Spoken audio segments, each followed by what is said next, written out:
Guys, this week we're talking about how do I get compensated on a massive scale? What do I have to do to make that happen? We break down the mindset barrier that most people have, which keeps them trapped in a circle of just not earning the kind of money that you can and that you want to. But if you don't embrace this one issue that we talk about, you're never gonna get compensated and unlock your life. Tune in, I know you're gonna get value out of this episode.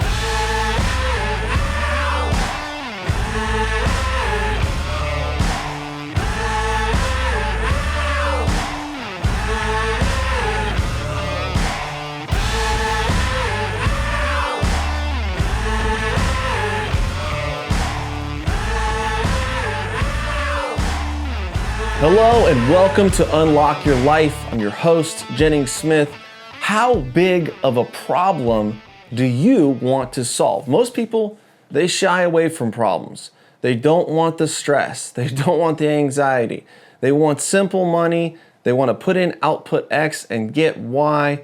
And they want to do that as easy as possible. And you know what? That's why most people, I'd say 95%, really don't make the money that they want to or that they feel they deserve.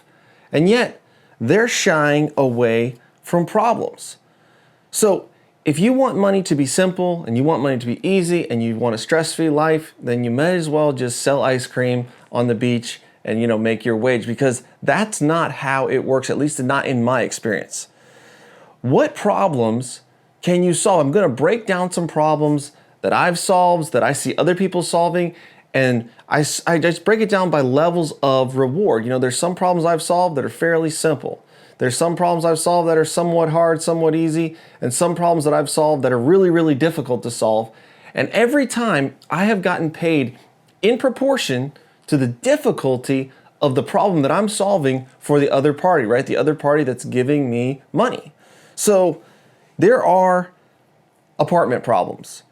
You can go out and find owners all over the world, all over America, and they got problems. They've got deferred maintenance. They've got roofs leaking.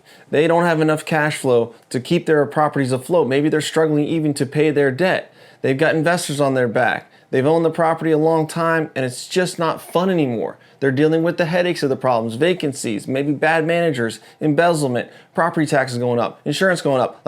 There's a whole lot of problems that come along with owning apartment complexes. And if you can solve that problem, you're going to get paid. And I'm going to talk about a real life example of what we did and how that happened. Another problem that I'm solving is people want to buy a house. And the problem is they don't have the down payment. They're living in a rental home. They're paying rent every month, which is 100% interest. That's a problem. Also, their landlord is raising rent on them every year, so they don't really know what their expenses are going to be next year. That's a problem. Maybe they don't have credit, right? They can't get a loan. Even if they had the down payment, they don't have, whatever else they need to get that loan, whether it be, citizenship, whether it be a stable job, maybe they're self-employed. Banks just don't really like them, and so they won't give them a loan, and so they can't own a house. And so that is a problem. Another problem is money problems. People need cash, and sometimes they need cash pretty quickly. I'm doing a deal, and maybe you've heard me talk about this. I bought 24 houses in Decatur, Illinois for $385,000. There was a rehab budget needed, and so long story short, the guy needed $425,000 in cash to buy this deal, and that is a problem. That's a problem for him. Where's he going to get the money? He knows he has a good deal, but where's he going to get the money? Another guy wanted to purchase a commercial property. He needed a $200,000 down payment. It was a great deal. He wanted to buy it. He had the loan in place, but he needed the $200,000 cash. That's a problem. And when you identify these problems, this is how you can interject and intersect your way into those problems to get paid. So, how can I get the resources to solve those problems? What are problems that I want to solve or can solve, and how can I build the skills to do that? Because you get paid in proportion to the problems that you solve.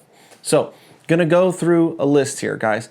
We had a plumbing leak out at Monk's Corner on our Haynesville property literally like 2 days ago. I have a problem on my hands. There is a under slab water line that has broken, I guess, and it is shooting water out from the side of the slab. So we've got to turn the water off because it's flooding the yard, it's flooding it's not flooding the units, but it's making a mess everywhere. And we can't just have a water line obviously washing out under our slab. So we turn off the water. Well, that creates a problem for my tenants because they can't take a shower, they can't, do their laundry, they can't even brush their teeth. So that's a major, major issue because if they're unhappy enough, they're going to leave, or they're going to want a rent credit, or they're going to want to move them to another unit, and it's going to be a problem.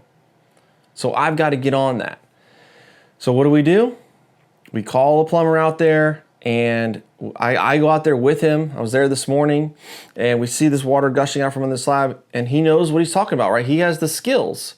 He says, well, that's not where the leak is. Let's turn the water on. And we identify there's water kind of pressurized coming up through a crack in the slab, and we can hear the water rushing. So he knows, okay, the leak is in this vicinity here. Luckily, it was in the hallway. It wasn't in someone's unit. So we could jackhammer up the slab.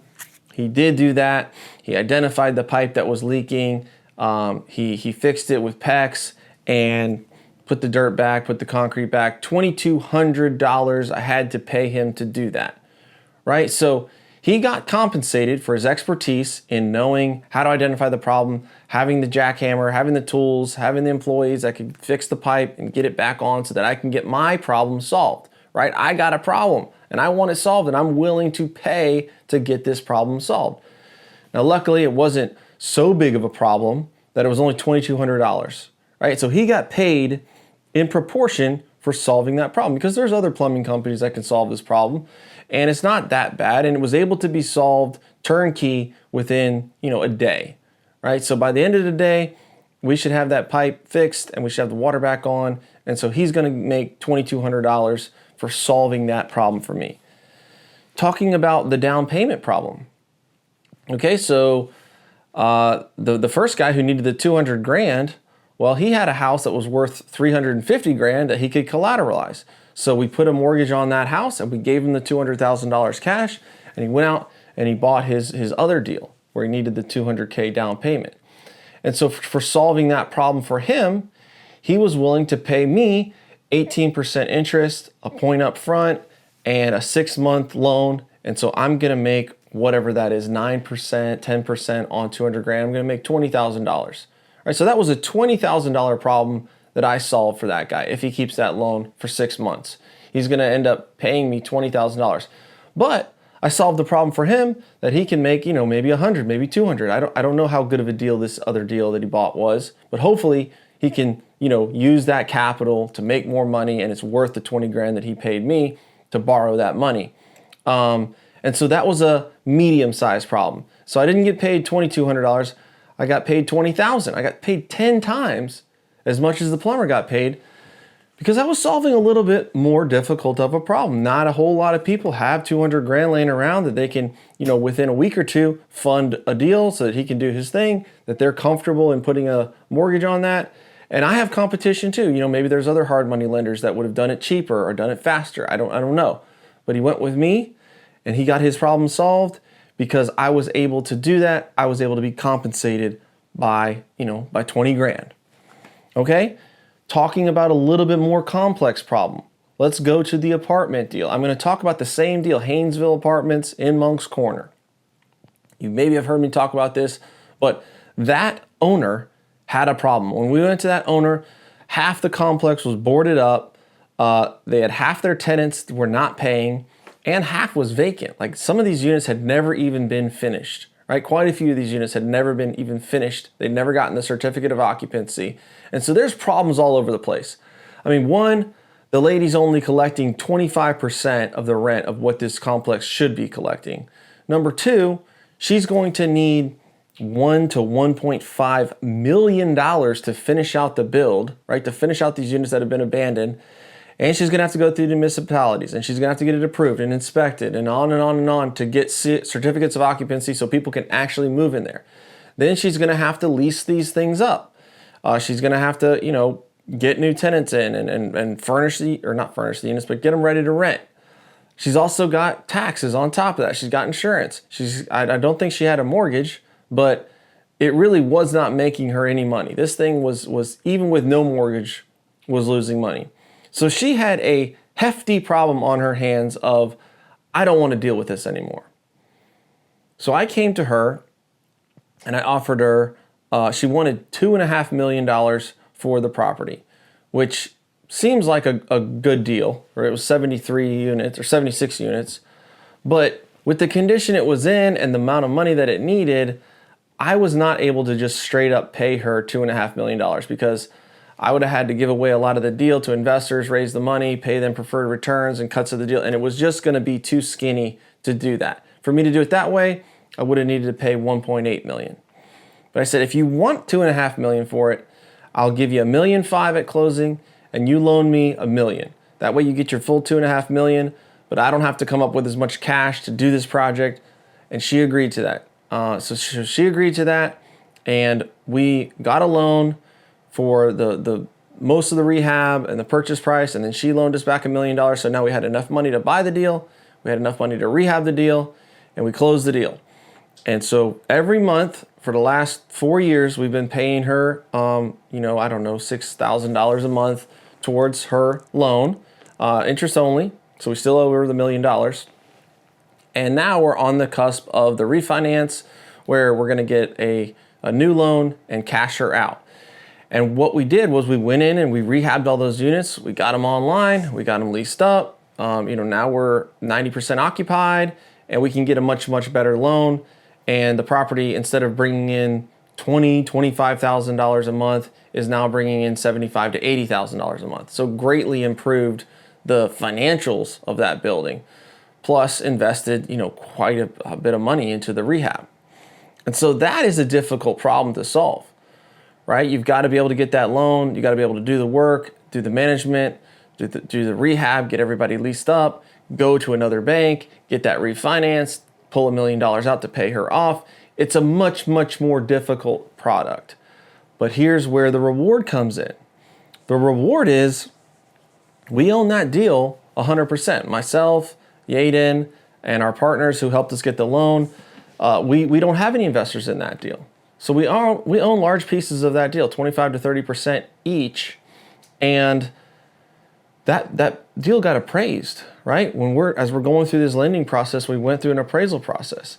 And if you think about it, you've got $2.5 million of your purchase price. There was $1.5 million rehab, so we're all into this deal for $4 million. And we've paid down the principal by about $300,000. So really the balance is only, all in is about $3.8. So $3.8 is our cost basis in this deal. The building appraised for $7 million, right? So we're in it for about $4, and now it's worth about $7. So there's $3 million there, of which, if you own 25% of that, well, that's $750,000. You own 33% of that, that's $1 million. I mean, the reward was far more significant than the $20,000 I made on the loan or the $2,200 that the plumber made on fixing the leak.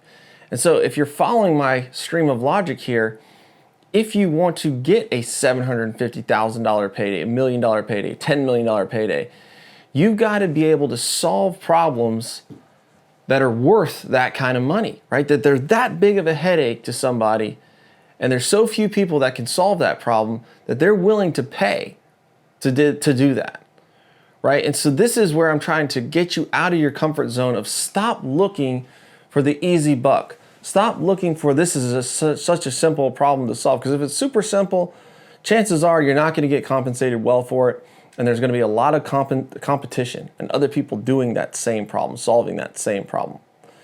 But if you can find something where, wow, this is going to take a vision, this is going to take a team, this is going to take capital, money, this is going to take partners, this is going to take some expertise, this is going to take skills that maybe I don't have yet to do this, that's where the big dollars lie. That's how you build, a $50 million real estate portfolio and pay it off over 20 years and operate your properties and set your family up on a new trajectory, an unshakable foundation that you can pass along to your kids and live a life that you want to live. You've got to embrace those difficult problems. And I'm sitting here, my video guy, Christian's here, he's videoing the podcast, and I was late. I couldn't get on because I'm talking with my broker about the refinance and the problems we're facing there and how we've got to shift and it may be delayed and et cetera, et cetera. And it's an onslaught of these problems, but you know what? I embrace them. I thank God that I have these problems to deal with because I know every time I'm facing these problems and solving these problems, this is how I'm going to get compensated well. Sitting on the beach, relaxing, clocking in, punching in from 9 a.m. to 5 p.m., and that's all the whole full scope of your responsibility, that is not how you get compensated in a large way, which is how I want to get compensated. But to do that, I've got to embrace those problems, be willing to solve them. I've got to have the relationships. I've got to be able to get the money. I've got to be able to get the loans. I've got to have the partnerships, and I got to get better, right? I've got to know the state of my affairs. That's why I went out there to Monk's Corner this morning. I wanted to walk it because we got a first quote from a plumber and it was $8,000 to tear out cabinets and break concrete, and there was no even guarantee that he could fix it. And I'm like, okay, that's not our guy. I need to get eyes on this. I need to meet with a plumber who's an expert and talk to him and see what's really going on. And just by doing that, I saved at least $6,000 and maybe more because this guy, I just don't have confidence that he knew what he was talking about. And that expertise was built by being a contractor for 15 years. Nothing is wasted. I'm able to transfer that skill into solving this problem. So bottom line, guys, as you work this week to unlock your life, start preparing yourself to how do I solve these bigger problems? If there's a guy that's got an apartment deal under contract, guess what his problem is? He needs money. He needs down payment capital money. How can I help that guy? If you've got a guy that has cash raised and is ready to deploy, well, his problem is he needs a good deal, right? How can I find this guy a good deal and solve his problem? If he's got a good deal and he's got the money, but he doesn't have an operator, how do you solve their problem? Well, I've become an expert in property management.